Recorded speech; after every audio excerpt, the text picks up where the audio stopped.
Oh, hey YouTube, what's really good? My name is Vivid Cully, your coach of the South Texas Sableyes, and this is going to be a very late Week 7 PGBL battle. I think this battle was supposed to go up last weekend. If you don't know why things are running late, there's going to be a link in the description down below to an update video that you should watch. If I remember, I'll put it up here, but I almost never remember to do that, so your best bet is to click the link in the description down below. Moving on from this, our opponent this week is Randy, HLD Productions, coach of the Texas Pokemon Rangers. Now, if you don't know, we have already faced Randy once in Week 5.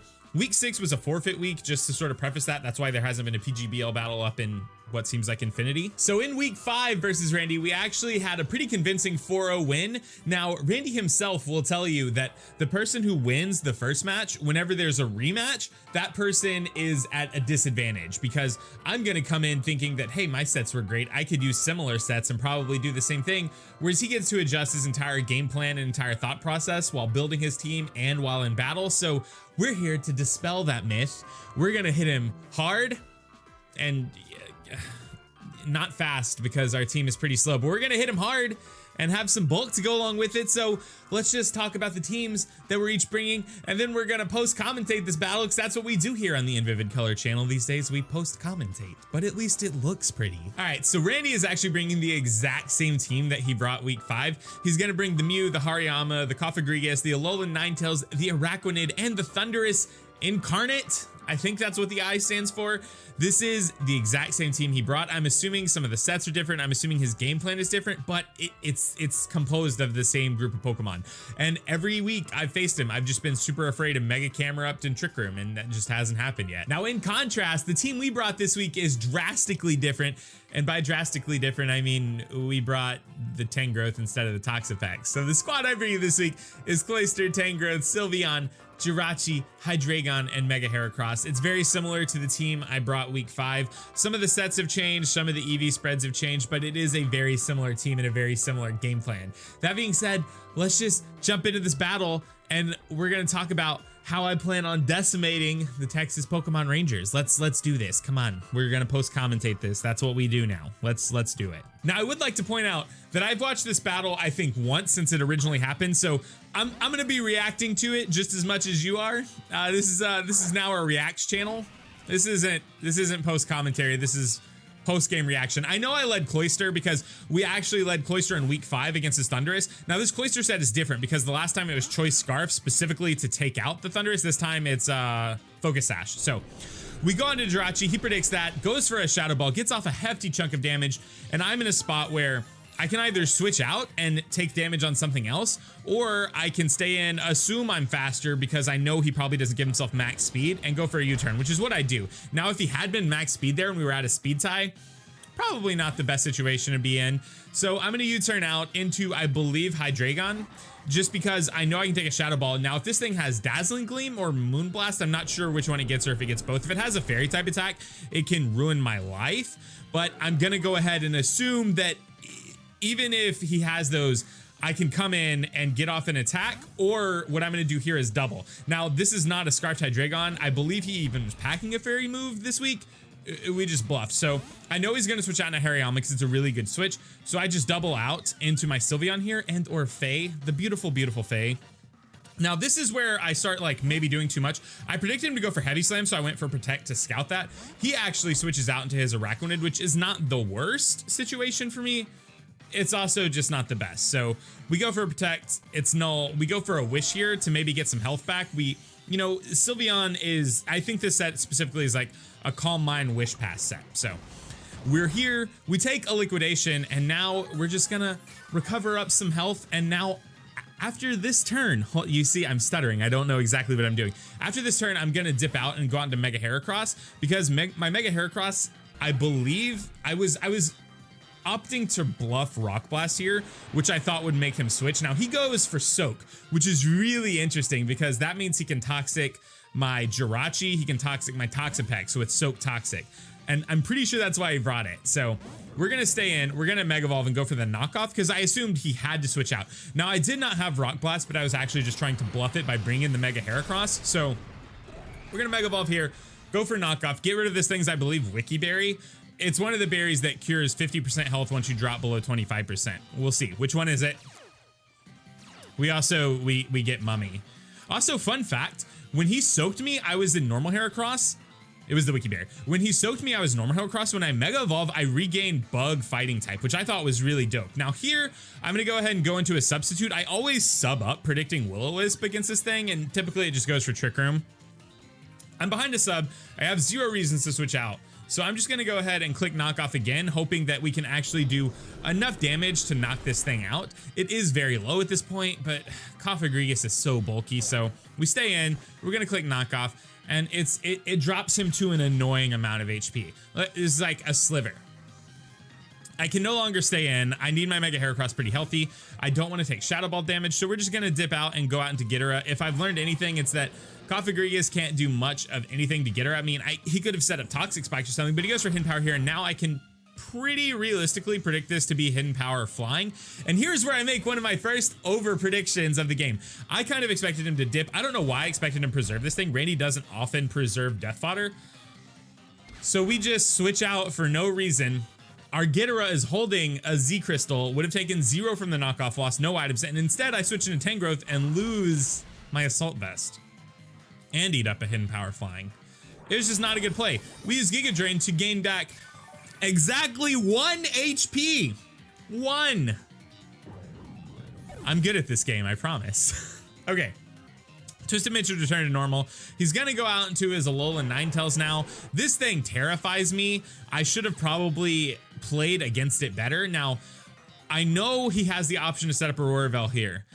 So, I don't know. I end up switching out. I'm gonna go out into, hold on, Faye. Now, this is another misplay of the game because I'm going out to Sylveon. My Sylveon answers a lot of his Pokemon, and instead I'm just gonna go take an attack, hail damage, which you'll see the hail did 12, leftovers recovers 12, so it's, you know, net even. It's the same thing. Now I'm gonna stay in again. I wish I'd done the calc to see how much a Moonblast had done, because here the Moonblast comes.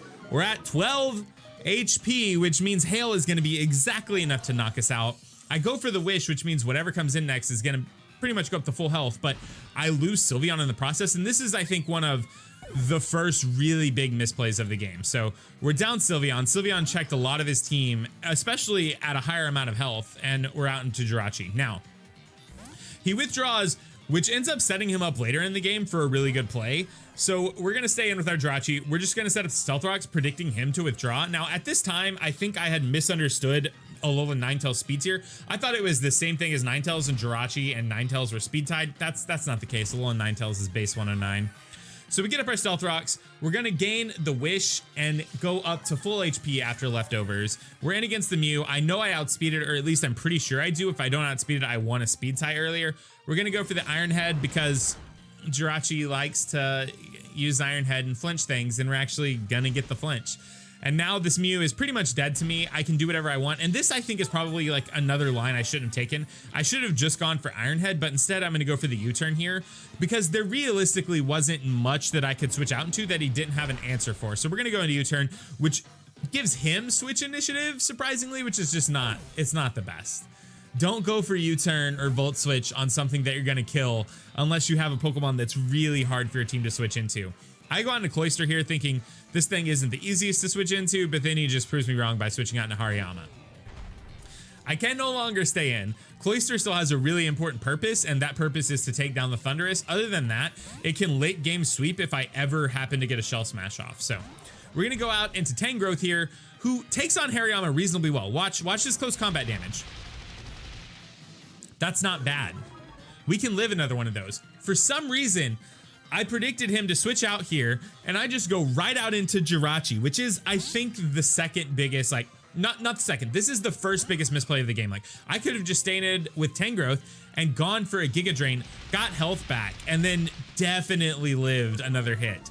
Now I'm out into Jirachi. I'm below 50% health. I'm gonna get some leftovers recovery, but my Jirachi is heavily damaged for absolutely no reason. And Jirachi is really important in this game because Jirachi alone sort of wins the game after Hariyama dies. Like, that's just a fact. That's a true statement. And instead, I'm doing all this like switch shenanigans. I go back out in a Creeper who has Regenerator, so it's not like I mean, I recovered health back up, but I just didn't need the damage on Jirachi. Like, I should have stayed in the first time and just gone for a Giga Drain. Now we're gonna go for the Giga Drain because we know we'll knock out the Hariyama, and he switches. And what does he switch into? The Thunderous. And this whole sequence of events was just me misplaying.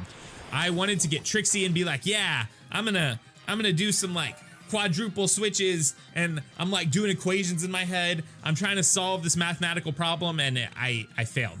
I did not do good.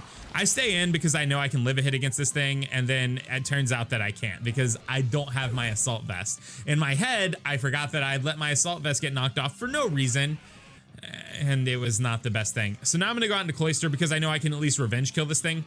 I think there was an argument here for going for Shell Smash, because if I'd gone for Shell Smash, I outspeed his entire team, but I'm pretty certain that Hariyama has some sort of priority, so it really didn't matter. I'm gonna go for the Icicle Spear here, and this is sort of like, to me, in my head when I'm playing the game, this is sort of the beginning of the end to me, because my Cloister's at 1 HP. It's not gonna be able to outspeed anything relevant, and by relevant, I mean this thing. This stupid Alolan Ninetales was so good this week, like really, really good. And I'm sure some of you have already watched the battle from Randy's perspective. You know how ridiculous this thing is, because each turn I have to say like, okay, is it gonna set up a Aurora or is it gonna attack? Because it's good on both fronts. So we stay in. I can't risk anything else taking damage. We drop, and this is where misunderstanding speed tiers really hurt me. Now, granted, it didn't hurt me massively. Like, I don't think it would have changed the outcome of the battle, but I thought I was 100% speed tied. Ninetales is just faster. Gets the foul play off, drops me. This is giving me eye twitches. I have to scratch my eye so bad. Now, this is the switch I should have made from the get-go. I should have just gone into Mega Heracross, who is weak to Moonblast, yes, but also incredibly bulky. We live on 3, and we get the close combat off. Had I just made this play, we could have stood a chance. Like, I think Jirachi could have 1v1 Hariyama, barring a few flinches. Like, had I gotten a few flinches, Jirachi could have 1v1 Hariyama. Instead, now, it's Hydreigon versus the world, because we're gonna die to the hill here, and Hydreigon versus Hariyama wouldn't be the absolute worst thing if I had Dragonium Z. Because if you remember earlier, I mentioned we have a Z Crystal. The Z Crystal is Ground Z, which in retrospect, I think was specifically for Mega Camerupt, and he didn't bring it. So it just makes me look really bad.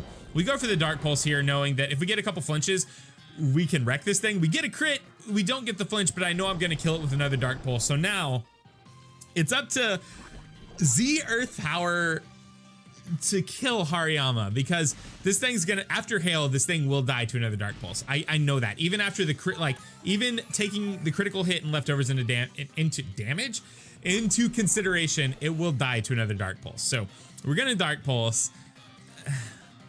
And then it's this thing versus Hariyama. And if you cannot tell by how bummed I'm sounding, just because, like, I guess just now, especially like watching everything over again, had I just switched in the Mega Heracross and the Ninetales, after all the misplays I made, we still had a shot. Had I not doubled out into Jirachi after this thing went for close combat on my Tangrowth, I don't know what the point was. I knew I lived another one. I knew I did. Whatever. You get to see a Z move. You know, you get to see Hydreigon do some damage to this thing. Now, if I had Dragonium Z, it's a roll here. Let's take a moment to consider this. It looks like Hariyama's at maybe 65% health, right? 65, 60% health. Dragonium Z is a maximum roll of 66% or so based on his bulk. Like, I'm assuming he's close to max HP with some Spadef investment. I know he's Assault Vest, but I don't know. The moral of the story is, there were a lot of misplays on my end. Now, if I face Randy again, I'm gonna have my head in the game. I promise you, I will not make the ridiculous misplays. I will not try to get off triple switches just to look cool. I mean, some of my switches were really good. Like the first turn switch into Jirachi was fine, and then doubling out into, what was it? It was like, first turn I led with Cloister, I went to Jirachi, I U-turned into the Hydreigon, I assumed he was gonna switch into his Hariyama and switched in to the Sylveon. That was a fine line. I took more damage than I needed to on my Jirachi, but at this time I still had a full health Sylveon who could Wish Pass. The moral of the story is, good game to Randy. He definitely played really well. Like, he took advantage of the misplays I made, and that's something that you have to know about Randy is if you make misplays against him, he's gonna take advantage of them. And now we are dropping to 5-2 in the PGBL, which means my playoff run is looking a little bit harder because the upcoming battles I have are going to be monsters. Week 8 is going to be against Sneaky PKM. It was supposed to go up this weekend. We haven't battled yet. I think he's been busy, but we're going to try and battle today. So this was your week 7. Please comment in the comment section down below and let me know how stupid I was and tell me what plays I should have made. Just tear me up. Just tear me apart. That's what I need. It'll be constructive, I promise. If you're new here, you should subscribe because I'm just trying to get views on YouTube. If you want to help me get over this, 1 like equals 1 happy thought that I will think other than losing this battle. And I think that's all I have to say. I asked you to subscribe. I asked you to like the video. I asked you to comment. It's really all the interaction I can ask for. You can follow me on Twitter. I have a farmers only dating profile. I'm in a relationship, so I don't use it anymore, but you can find me there. I've lost all sense of what is happening right now. I have to leave. Bye.